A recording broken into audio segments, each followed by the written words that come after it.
Un autre portrait avant de refermer ce journal, celui d'un écrivain axé sur la poésie. Bernard Simeone traduit également des œuvres italiennes. Il s'est installé à Lyon, rencontre avec Cécile Philippe. Une Italie des mots qui contredit la plastique, émousse les profils insoutenables des fresques. Une Italie toujours tue sous l'extase feinte, ou la hargne, sous le refus harassé d'être elle-même.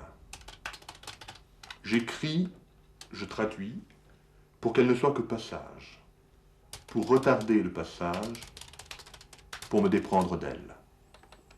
J'écris en y entrant sans cesse. J'écris dans Turin, dans le leurre de Turin, dans l'Italie sans qualité qui est encore la promesse, et contre l'idole, contre moi-même.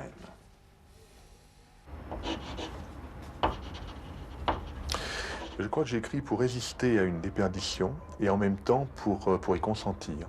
C'est-à-dire, je crois que j'écris pour retenir les choses qui s'enfuient, et en même temps les retenir d'une telle manière que finalement il me soit moins douloureux de les voir partir. Donc je crois que dans l'écriture, il y a toujours mort et vie. En fait, l'écriture nous apprend à vivre, nous apprend à mourir. Interdit de racines par la volonté familiale d'intégration en France, Bernard Simeone n'en finit pas de les remettre à jour, de les revendiquer avec respect. Par l'écriture, la poésie, la traduction de l'italien et plus largement par une implication dans les structures culturelles entre pays. C'est toujours le choc répété dans les rues abruptes de la canne de mon grand-père, qui ne peut être en repos, qui ne s'enracine qu'au prix du mouvement, menacée chaque fois qu'elle voudrait rejoindre on ne sait quelle essence invariable.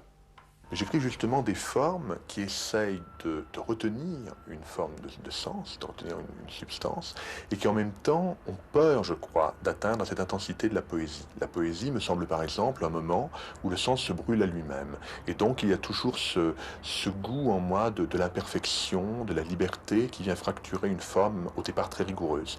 Donc j'ai besoin de la rigueur pour, à la fin, m'abandonner d'une certaine façon. Autoportrait, plutôt la figure de l'artiste à la lisière du retable, comme aux temps anciens, élève et non maître du décor.